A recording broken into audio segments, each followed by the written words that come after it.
Sana all! Grabe, oh wait lang maganda yung may jawline, tapos yung buhok parang ang lambot. Ba't yan? Grabe, parang ano yun, no? Madaya. Weathering with you. Weathering with the, ano yun? Ay, nako, bata ka pa. And ladies and gentlemen, RSGSG, if you would look at the lower part nung, well, di ko alam kung yung tawag dyan, pero yung team name, if you look down a bit, Coach nila is Jason. And fun fact for you guys, Jason was actually a player for RSGSG at naglaro siya nung M2 World Championship. Ngayon, coach na siya. I feel like Coach? I would say na hindi siya like, I would say na step up pa talaga ang pagiging coach from a player because napakalaking difference yung nakapaglaro ka. Alam mo yung nararamdaman ng players mo, and apart from knowing what your players feel, alam mo rin kung ano yung needs nila. But as a coach, there are different fundamentals to it. Kailangan sobrang linis ng communication skills mo at yung analysis mo din na mai-impart mo sa mga players mo. Good point, but let's head on to the draft. RSGSG, they do have the Selena, Bat, Alice, and the Johan. That's the Eve. IDNS, Paquito, Estes, and the Johan. That is the Johan for them. So RSGSG, they do have priority over the first pick. They get the Benedetta. IDNS, meron naman silang way dito para kumuha ng 2 picks straight at sino ang 1-2 punch nila na pwede lang itapat sa side ng RSG. I think IDNS, there you go. If you're following the the sound fundamental 2 picks, you go for the Cho Matilda. You let RSGSG take the Kufra Lunox. If that's the route that RSG wants to go to, no? Kasi pwede pa rin naman mag-flex dito yung RSG, pwede kunin nila yung Granger, and then when sila kuha na lumalabas yung mga hero na gusto ko sabihin. Anyway, but the reason why Popred Koopa is a good answer against these two heroes is that you get the poke damage, and essentially kapag nag-commit ng resources yung IDNS against these heroes, you allow the Benedetta and the Granger to do more in terms of maximizing the hero. Because technically, if you think about it, ang gusto kasi gawin ni Cho at ni Matilda is to get in range para dun sa poke damage na dinadala nila. Soul Bloom is like that, yung na-charge up mo pa yun. But when you come in, merong isang Koopa, may Chichudog, nakakagat sa'yo. And at the same time, if you're a Matilda, yung Soul Bloom, kakalat pa eh. Yes. Kakalat pa eh. Pero ang ganda ng sagot nila, yung Barats immediately picking it up instead of passing up the opportunity to take out the Barats kasi baka mabanya ng second phase. Kinuha nila kagad even though they still don't have the jungler. So ngayon kita mo na yung roles ng IDNS dito. You have an explained Barats, you have a tank or mage Matilda, you have, well, this is probably gonna be a tank show. So support Matilda. Now you have gold lane and the jungle on the side of IDNS. So RSGSG should start eliminating marksmans, assassins, even the Alices for RSG. Actually, wala ni Alice para kanila. IDNS, they ban out the Lunox, they ban out the 1-1. So do you think these are good bans for both of these teams? Well, banning the 1-1 and the Lunox means they're trying to secure, again, pinag-usapan natin yung mga side laners kanina. They're trying to limit the gold lane options for this game. 1-1, we haven't seen a lot of 1-1 bans lately. Maybe this is something of the comfort side of bans para sa mga targeted bans na to. But 1-1 has been, let's just say, absent for majority of na nakikita natin in competitive games. And for their last ban dito, IDNS, they take away the Uranus na nakita natin na talagang nag-shine nung Game 1 for RSGSG. And ito na nga, pinag-usapan na natin kanina, a big adjustment that IDNS could do is to try and secure better side laners. How do you do that? Secure one early. Barats, second way to do that, take out any other threats that would potentially break your side lanes. Ang sound ng lineup nga dito ng IDNS. If ever ibigay mo yung 1-1, parang kaya nila protektahan to the ends of the world yung 1-1 na to. At hindi magiging mahirap. And ito kasi yung downside para sa akin ng RSG. When you go pick the Koopa, the Popolin Koopa, parang nawawalan ka ng extra jumping factor dun sa backline. But then again, ladies and gentlemen, Harith ang kinuha. So I think they're either eyeing for a Claude or a Lancelot for IDNS. Now RSGSG, with that thinking, they should go for a well, actually gold din po nila. So walang Alice, they should go for a Chango and I would say Chango and Lapu po if they play that. Kasi problema nila yung Barats. And the Barrett's pick actually blocks a lot of fighter options para sa RSGSG. If they choose a fighter na medyo kulang sa mobility, na pag pumasok-pasok na talaga, it's gonna be hard for them to respond to the Detona's welcome. But this is, I think, since starting match 4, this is the first Luyi pickup na nakita natin, and it's gonna come from RSGSG. Win rate is 0, pero actually hindi pa siya nalalaro. This is the first Luyi game of MSC 2021. Last pick, IDNS. Ano ang kanilang adjustment? They could go for a Hayabusa. Yun yung kulang nila. They need a jungler. Yeah, I want to see a Hayabusa. They need it fast. RSG. Ako nakakamdaman ko sa RSG, parang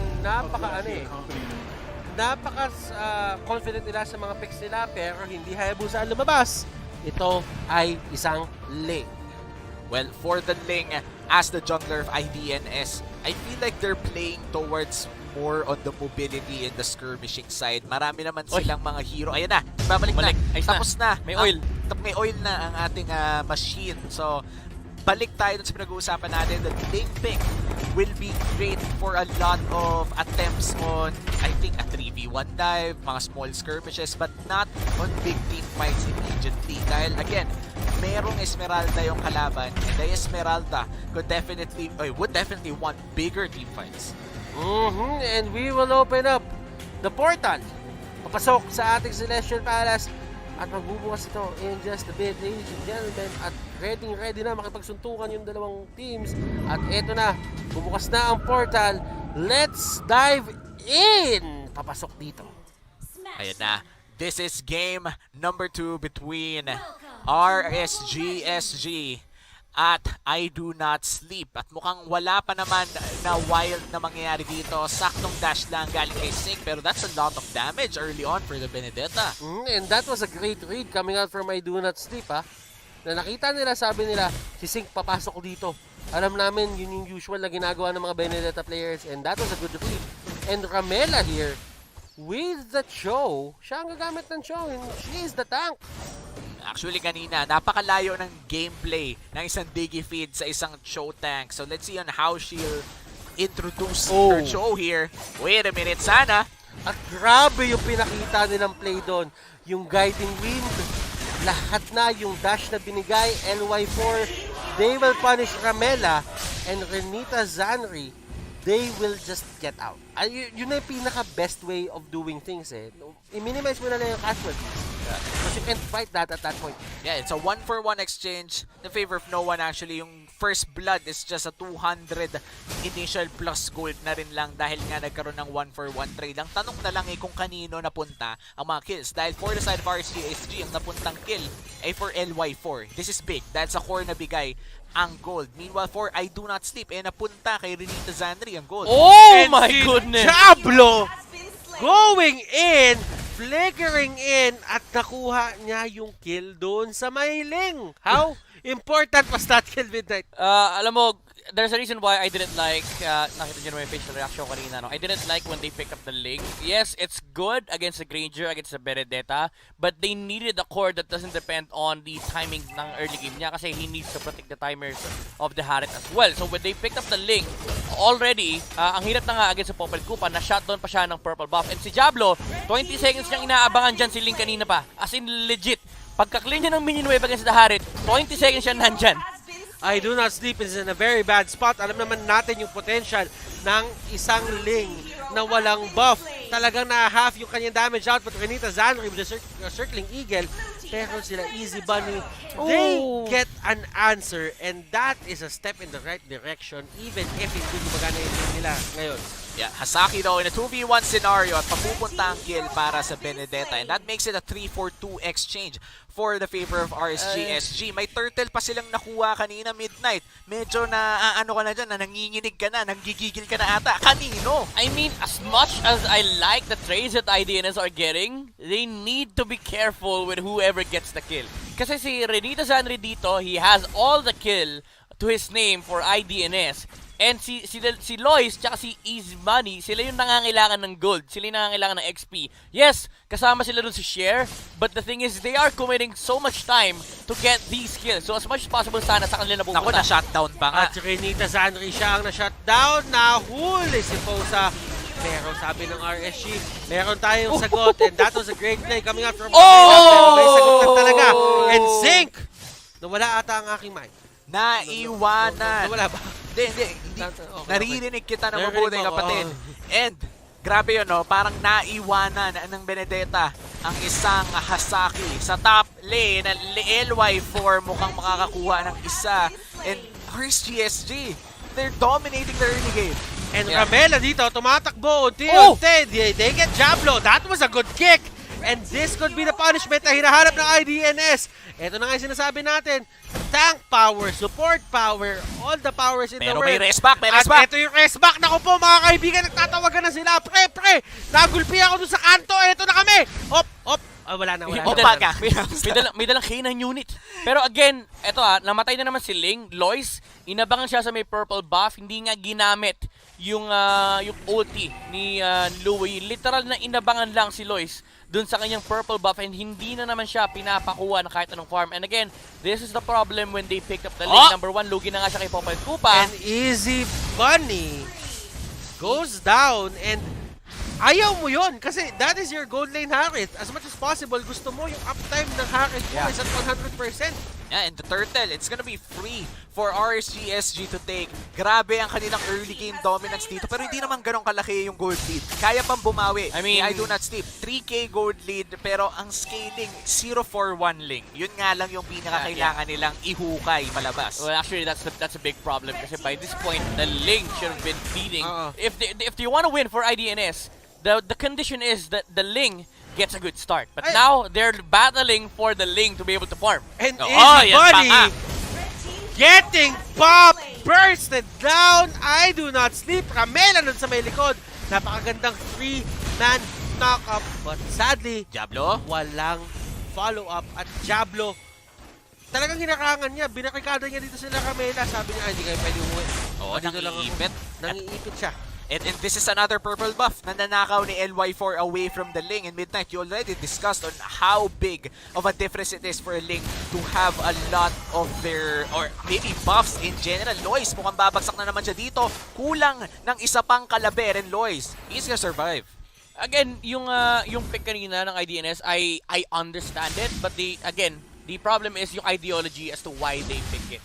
They picked it because it's good against the chorus of RSGSG, but you have to think of your teammates as well. Ang nakakaramdam ng pighati dito, yung outspin, pighati, sakit, illness, is si Easy Bunny. Kasi, once madali si Ling, lahat ng mata ng RSGSG naka-focus kay Easy Bunny. They need to shut down this Harith. Ang problema kasi, wala siyang katulong. Kasi si Ling, recovery mode. Lot of things happening here dito sa larong to. And as you can see, nabanggit nyo nga kanina, sometimes yung 3K gold lead na yon, it might not look big, pero you have to look at yung economy at kung paano siya gumagalaw. And Hasaki dito, making his play and making this count, pero nandun pa rin si Sing at kaya niya pa rin balik na rin kung ano man yung ginawa niya doon. Yeah, and that's still a cross-map play though. RSGSG, both I do not sleep in RSGSG, nakapag-push sila both on the side lanes. Wala pa namang position advantage ang IDNS dito. Diablo nahanap na. It might be a 2v1 and look at Easy Bunny's HP. And Easy Bunny. Oh! Wow. Perfect timing. I like it. Perfect timing. Para doon kay Harith. Kumbaga yun yung mga crossover na nang iiwan talaga, mga Allen Iverson type of crossovers. Pero RSGSG, another free turtle to take, and they're slowly gaining control or bigger control of this game, mainly because of their objective taking. Yep, and let's talk about economy right now dito sa game na to. It seems to me, tama talaga si Midnight eh. Dumarating tayo sa point na 0-4 si Lois, na 5K lang yung gold lead. Well, actually 5K is big. Yes. 5K is big already. But sa 3K na yun. Yan na naman. Tingnan mo, hindi ka rin yung Reynos eh. Hardest working man in Singapore. Benedetta. Nagkakat. Sa loob ng Sa base. base. Hindi kayo Reynos eh. I play my Benedetta as a Uranus. Sabi niya, what is hero? this is my playstyle. Yan yung literal na ano, si Sink. Ginagawa niya lahat. Nakapatay pa nga! Yan yung literal na ano, I do not care. Oo. Hindi na German cut eh. Singaporean cut. Oh, pero nahuli doon. Oy, ganda na ito. Pero si LY4, ang ganda na sana ng huli ni Sasaki. And we're not talking Si about Sink! Sasaki. Iyan na Si naman. Sink, nandun pa rin siya. Anong nangyayari dito? The hardest working man in Singapore. Ayan na, may nickname na. 2 games na niyang ginagawa. Kahit sinong hero ibigay mo, magka-cut siya ng base pag binigyan mo ng tsansa. Hindi pa siya nakontento. Gusto niya habulin yung wave sa babaw. At nahabol pa nga niya. Nahabol niya. Lahat ng wave mo, kahit anong wave. Literal. Kahit pa baby wave pa yan. Automatic, hahabulin ni Sink yan. Hahabulin ni Sink yan. Nataklasin ng wave. But Diablo, nahuli. Oh! Ang ganda na sipa. Galing after. Oh, the knock-up! The knock-up was there. And Fosa still alive. Going down kay Ling. Ito na ang laban na hinahanap natin. LY4 tumatakbo. Hinahabol na ito. And Renita Zanri almost going down. Killing spree sana yun. And ito na si Diablo going in. Pangalan pa lang. Parang kumakain na ng bakal. Oh, si Sink. Si Sink. Sabi niya, ayoko ng hero. Gusto ko minion wave. Bahala kayo dyan. Ayaw niya talaga eh, pero mukhang kailangan na niyang iwasan ang laban na to. Pag na-welcome siya dito ni Detona, mukhang hindi naman talaga kaya mababalik. Ito na ba? At si Sink, Oh! oy! Nahuli! Hindi yan everyday, nakakita ka ng ganyan. And Electro Final Blow, Diablo, ang ginawa niya, kesa ibato niya direct na doon sa mga kalaban, binato niya doon sa dadaanan nila para maabot si Sink. And that was a nice attempt coming in from IDONOTSLEEP. Pero then again, wala pang nangyayari na talagang mag-shift ng laban papunta sa pabor nila. This Lord, pag nakuha nila, it could be the one to push more potential on their win conditions. Again, you are working with a 1-for-1 Ling. Kailangan mo talagang gawa ng spasyo to para makapag-farm at magkaroon ulit ng konting arit. Dahil ngayon kulang talaga sa arit si Lois with that 1-for-1 scoreline. At hindi natin sinisisi si Lois for that. RSGSG literally put so much effort sa pagbagsak ni Lois in the early game. And you know what? RSGSG did the right thing. Alam mo yun? If you control the Ling into the early game, then that means yung next activation niya is going to be the late game. Yeah. Meron na siyang Demon Hunter Sword dito, going for, I think this is an endless battle instead of the Thunderbelt. Ramela, going deep inside of RSGSG. Nahuli niya si Fosa rito. And that is a good catch coming out from Ramela at nakuha niya yung kill. So this is going to be a 4v4. And sana nahuli ni Easy Bunny. And ito na ata ang hinahanap na timing ng isang Harith. Diablo trying to fight as much as he can. Hardest working man in Singapore up top, ladies and gentlemen. Trabaho lang, walang personalan. Wala siyang paki sa kampi niya. Bahala kayo dyan. Objectives wins games. Focus, yan ang focus. Kahit kakampi mo pa, iniwan niya. And that ultimately gives a Lord to IDONOTSLEEP. But saying, mukhang may gante Oy, nako, eto, nako, aga agad. na-execute. Sink, hardest working man, hinahabol ng hardest working people in Thailand. Nako po, eto na, wala. Wala. Saktong dash lang. Pero let's address this. This is actually very detrimental for RSGSG. Wow, detrimental.